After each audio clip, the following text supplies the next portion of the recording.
Yorana, merci d'être sur Polynésie la première. Voici les titres de votre journal. Quelques pas, fleurs à la main pour célébrer sa mémoire, des pleurs aussi pour exprimer son émotion et sa tristesse d'avoir perdu Torea. Les proches du jeune pêcheur disparu mardi se sont réunis aujourd'hui pour lui rendre hommage. Les écologistes à Brouette sillonnent une nouvelle fois l'île de Tahiti pour interpeller les candidats au municipal, mais aucun n'était présent pour les accueillir à Paea ce matin. Il vous propose tout ce qui compose la table du déjeuner dominical. Parmi ces vendeurs de bord de route, des associations ou des particuliers qui voient en cette activité un complément de revenus non négligeable.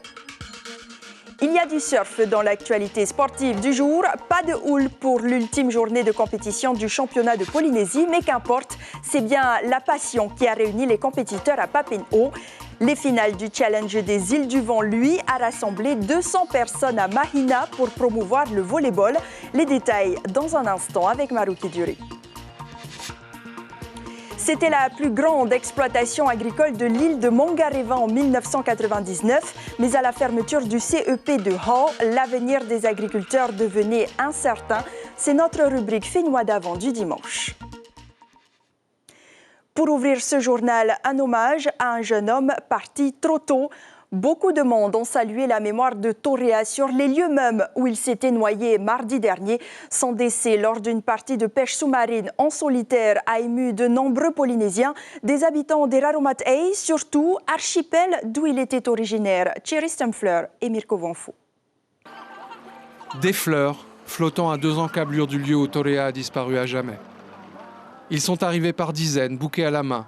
Familles proches, amis de Bora Bora, Raiatea et de Tahiti, où le jeune homme de 23 ans s'était installé par amour, mais toujours au bord de la mer, sa passion de toujours.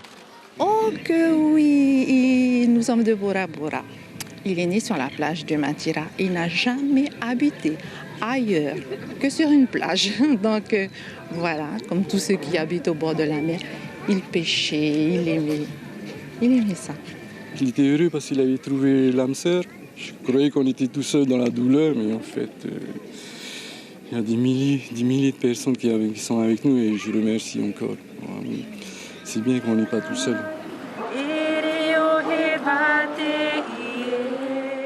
De la retenue, de la pudeur et de l'amour, il y en a eu dans chaque geste, chaque parole prononcée. Une foule venue se réconforter et tenter de surmonter ce drame qui, une fois de plus, frappe un pêcheur, parti en solitaire, fusil à la main. Il faut toujours partir accompagné, ça c'est important. Au cas où il y arrive quelque chose, bien la deuxième personne sera toujours apte à prévenir les secours à temps. Là, les secours sont partis bien tard. Voilà. Il allait tout le jour tout seul et il était très prudent et je ne sais toujours pas ce qui s'est passé. Revenir sur les lieux du drame pour ce moment d'hommage et de partage. C'est Hereia qui y tenait, affichant un courage admirable tout au long de la cérémonie. On m'a dit que toutes les familles ne reviennent pas forcément sur le lieu de la disparition d'un être cher. Mais j'ai insisté pour qu'on fasse cet hommage ici, en ce lieu précis, juste là, en face de là où il nous a quittés, parce que je pense que ça fait partie du processus de deuil. Et je pense qu'il ne faut pas fuir, parce que fuir ne va pas nous mener vers la guérison. Et j'ai choisi de le faire. Parce que je pense que ça va aider énormément de personnes. Ouais. Demain aura lieu une veillée. La dépouille de Torea partira ensuite en Nouvelle-Zélande pour y être incinérée avant de revenir définitivement auprès des siens. Et nous vous en parlions hier soir. La team Brouette repart sur les routes 5 mois après avoir réalisé un premier tour de Tahiti pour sensibiliser la population au réchauffement climatique. Cette fois, ils souhaitent interpeller les candidats au municipal en plus des habitants afin qu'ils intègrent dans leur programme des mesures concrètes pour la protection de l'environnement. À Prif AA, ils étaient à Paea ce matin où seul un militant écologiste les attendait. Nicolas Suire. En avant la Brouette, Jason et ses amis marchent de nouveau en faveur de la préservation de l'environnement. Ils s'arrêtent à chaque occasion afin de sensibiliser tous ceux qu'ils croisent. C'est rare qu'on voit des personnes comme ça qui se battent pour l'écologie. Voilà. Et vous pensez que ça manque dans votre commune ? Avec le soutien des vendeuses du bord de route, la brouette va son chemin. À la plage de Rohotu, un débat est prévu, mais personne ne vient, ni candidat, ni électeur. Pas trop déçu parce que ça changerait à notre objectif et on sait qu'on pourrait l'atteindre. Donc les candidats viennent pas nous rencontrer, mais ça ne nous empêche pas de leur envoyer nos propositions, qu'ils nous fassent des retours et voir s'ils ont besoin de notre aide. Un seul résident de Paea a daigné venir à leur rencontre. Il est déjà acquis à leur cause. Toutes les idées qui sont formulées dans les propositions aux candidats au municipal sont tout à fait cohérentes, tout à fait dans ce qui est préconisé par tous les mouvements qui s'attachent à la préservation de l'environnement, à la bonne gestion de l'environnement. Oui, c'est tout à fait cohérent. Jason propose une meilleure protection de l'environnement, des rivières, des lagons et de la mer. Sa mesure phare, l'autosuffisance alimentaire via une agriculture sans pesticides pour une meilleure santé et plus d'emplois. Ils sont peut-être un peu perdus là-dedans sur le fait que ce soit des nouvelles problématiques. Et à côté de ça, il faut gérer la pauvreté, il faut gérer la réinsertion sociale, l'emploi. Et nous, ce qu'on veut aussi dire, c'est qu'on peut s'occuper de la nature et s'occuper de tout ça en même temps. Ça va même très bien ensemble. Donc quand on mange des choses d'ici, moins de choses importées, on sait très bien que c'est meilleur pour la santé, donc on a moins de problèmes de santé. Jason et ses partisans continuent leur tour, même s'ils savent que peu de gens viendront à leur rencontre. Sur leur site internet, Teora Naho-Fape, toutes les informations sur leur combat. Un combat dont le symbole est désormais la brouette, qu'ils pousseront tout autour de l'île et jusqu'à Moorea. Et si cela vous intéresse, la team brouette sera au jardin d'eau de Veipahi demain aux alentours de 9h. Et cette semaine, la parole est donnée aux candidats de la commune de Haroué dans votre émission radio, l'invité café. Vous retrouverez Jackie Briand demain matin à 7h10. Je vous rappelle que vous pouvez poser vos questions en direct par téléphone en appelant au 40 86 16 00 ou sur notre page Facebook Polynésie à la première. Et demain soir, vous pourrez suivre également en direct les débats pour les municipales dans la commune de Mahina, présentés par Vito Tapo et Lucille Guichet. Ce sera juste après le journal. Cette histoire, à présent, la vôtre peut-être. Chaque dimanche matin, les vendeurs de bord de route envahissent les trottoirs. Maat Haiti, Free Poulet, ce sont les incontournables du déjeuner dominical. Certains sont des professionnels, mais pour beaucoup, c'est un deuxième travail, un revenu complémentaire pour s'offrir des loisirs. Reportage à Mahina de Florence Okeli et Patrick Ting-Ting. 5h30, son stand est à peine en place que Brenda accueille déjà son premier client. 750. Pour cet employé municipal, la vente de firifiri et de maat Haiti est une activité annexe qui lui permet de s'offrir des vacances. C'est un surplus par là, mais tu ne deviens pas riche avec ça. Mais tu peux voyager. Tu peux voyager en tant que... dans les jours congés, on peut partir en Amérique, en France. L'envie de voyager, c'est aussi ce qui a poussé la famille Athénie à se lancer. Voici 2 mois qu'elle pose son stand tous les dimanches en bord de route à Mahina pour financer un déplacement sportif à Los Angeles. Nous, on ne savait pas forcément où est-ce qu'on mettait les pieds lorsqu'on s'est lancé, parce que on n'est pas commerçant ou... Bon, on a été agréablement surpris par l'accueil. En une matinée, par exemple, vous pouvez gagner combien ? Je n'ai pas tellement envie de dire ça par rapport à nos concurrents, mais on peut atteindre les 50 000. 50 000 francs pour les plus petits stands, 100 000 ou plus pour les plus gros. La recette est coquette. Pourtant pas de rivalité, il y a de la place pour tous. Il n'y a pas vraiment de concurrence. On donne le choix aux clients de prendre où ils veulent leur poulet. Donc nous, on prime un peu sur la qualité et surtout le goût du poulet parce que les Tahitiens sont compliqués par rapport au goût du poulet. Voilà. À chacun ses goûts et son stand préféré. Pour cet habitué, pas question de goûter un autre maat Haiti que celui-ci. Là, il cuisine bien. C'est du bon, hein? Il n'y a pas à dire. Ça vaut le coup de gaspiller les sous. Hein? Ce stand, présent depuis 4 ans, vend 600 plats en moyenne par dimanche. La vente de bord de route ne connaît pas la crise à Mahina. Pour se lancer, il faut juste une autorisation communale et une sacrée envie de cuisiner. Et bon appétit si vous passez à table. Sans transition, nous passons à l'actualité sportive du jour.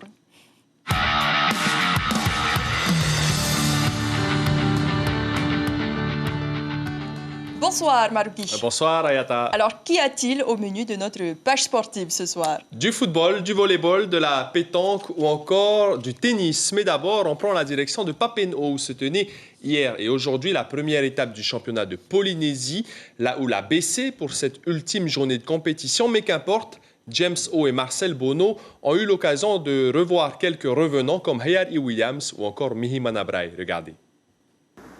C'est à l'embouchure de la Papenhau que les licenciés de la Fédération tahitienne de surf avaient rendez-vous ce week-end. Une reprise du championnat Open tout en douceur. On a une bonne participation des surfeurs.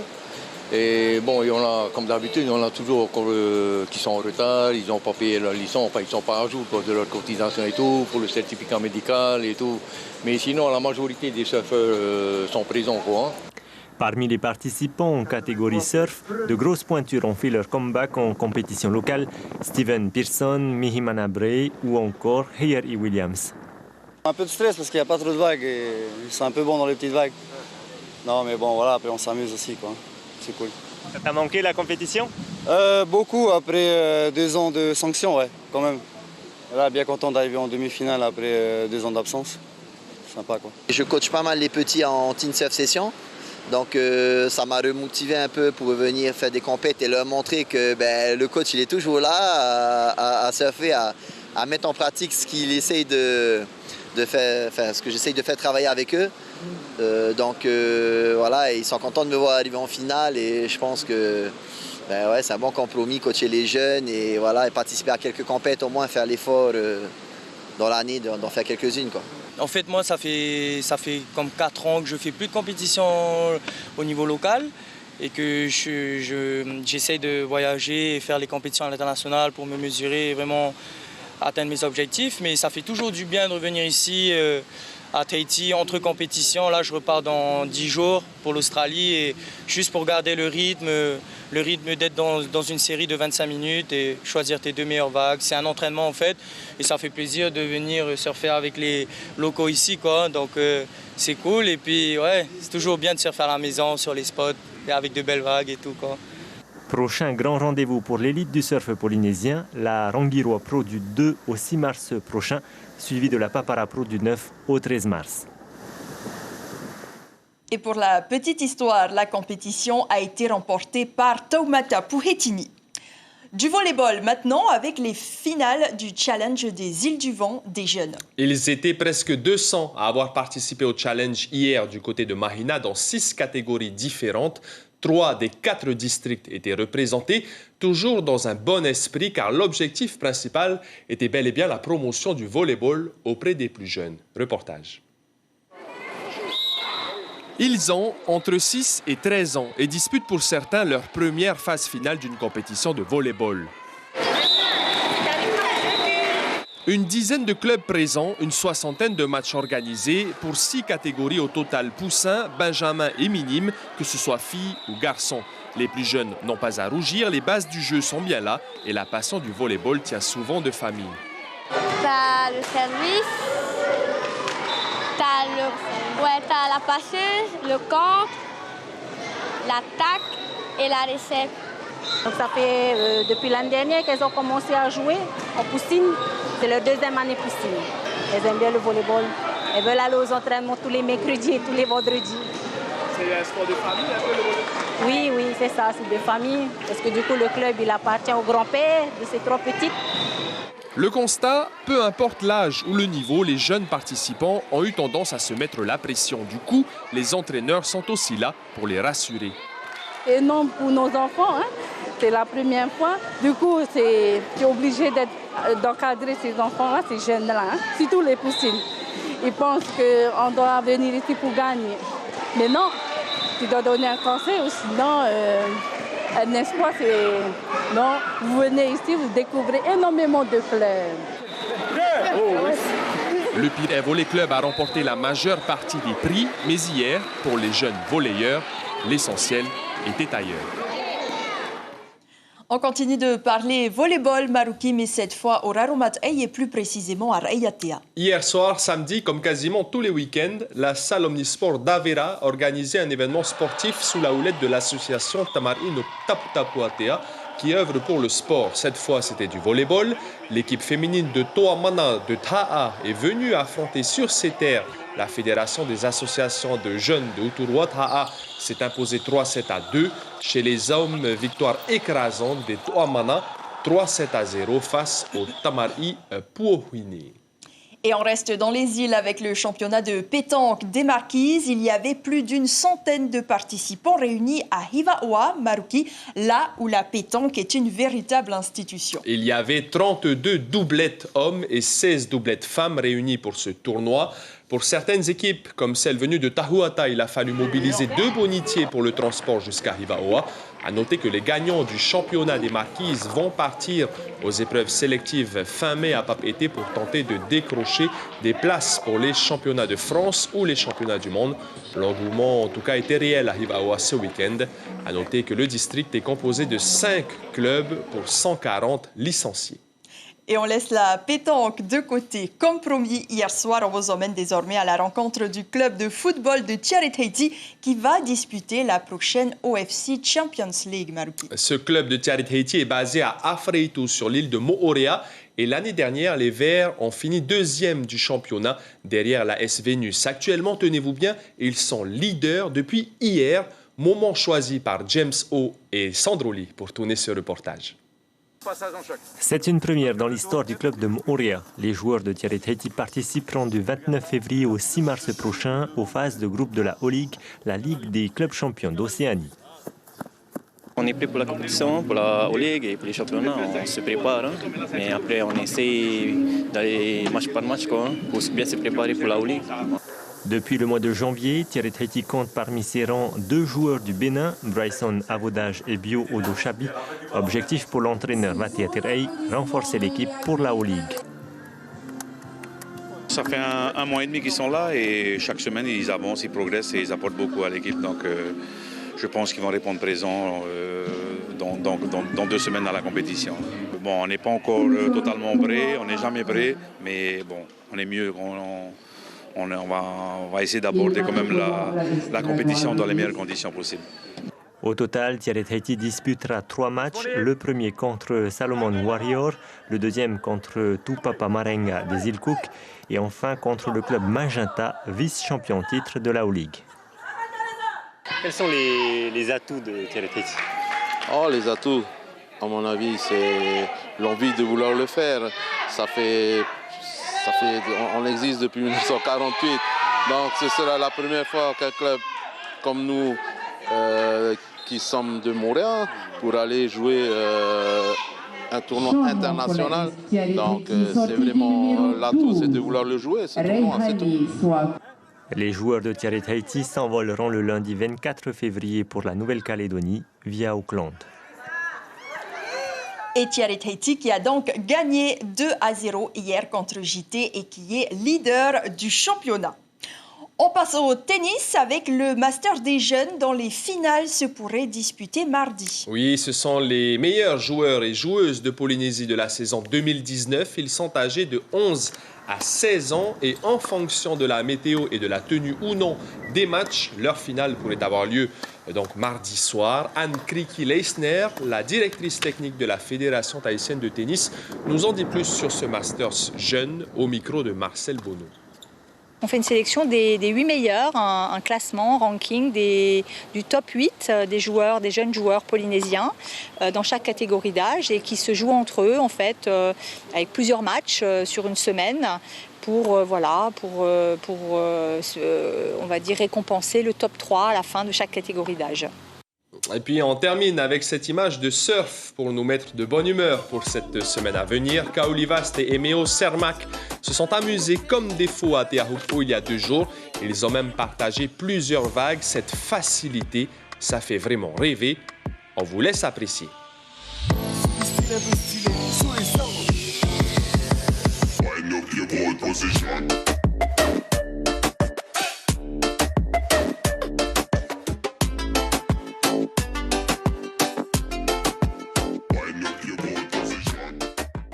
Voilà, c'est donc sur cette image que l'on se quitte. Je vous souhaite une excellente semaine sportive, je l'espère, et on se retrouve samedi prochain. Merci Maruki, très belle semaine à vous et à samedi.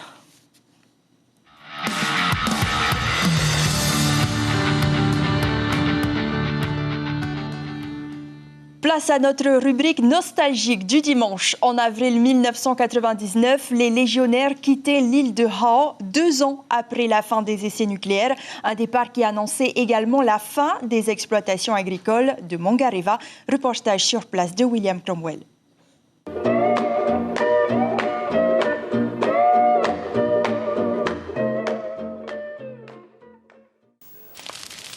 À la grande époque de Mororoa, ils étaient une douzaine d'exploitants à pouvoir se permettre des brûlis de cette ampleur. Bien avant encore, les gambiers pouvaient même se nourrir rien qu'avec leur production. Aujourd'hui, on ne compte plus que 2 exploitations, l'une modeste pour qui tout va bien, elle vend sa production au village, et l'autre plus importante, mieux structurée, mais pour qui l'avenir proche s'annonce assez sombre avec le départ des légionnaires de Hao. C'est décourageant qu'ils partent. Ouais. On espère négocier avec le collège. Il y a le collège qui s'ouvre. Ils verront la qualité de nos légumes. Aujourd'hui encore, le sol de Mangareva est assez riche et le climat assez tempéré pour produire des fruits et des légumes jusque-là importés.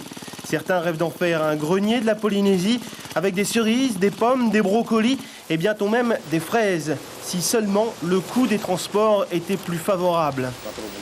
Marie, elle, s'est lancée dans la culture du nono il y a 2 ans.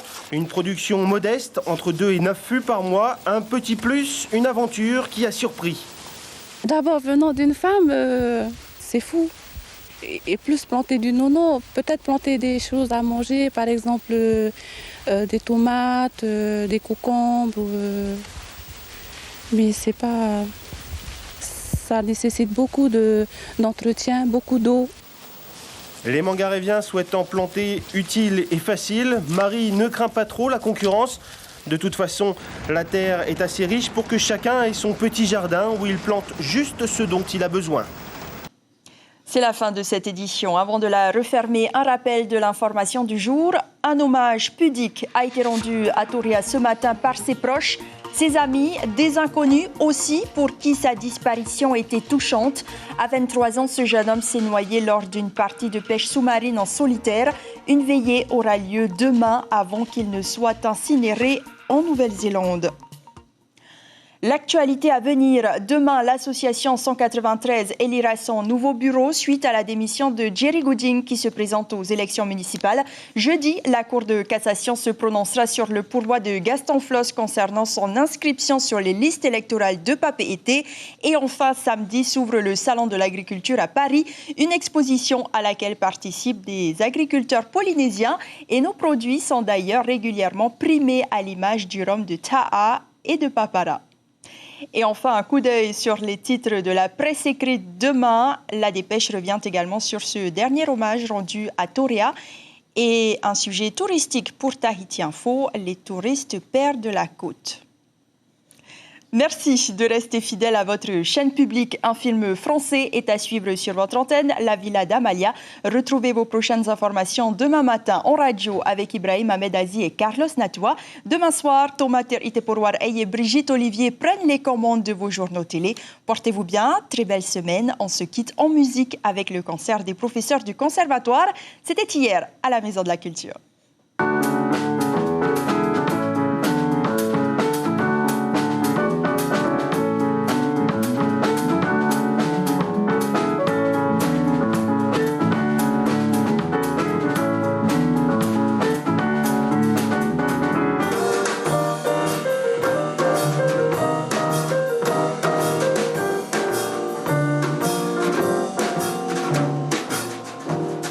Entre les 2 yeux, c'est mieux que rien, mais c'est piteux. Retrouvez notre journal en replay sur notre site internet. Retrouvez ce programme en replay sur notre site internet.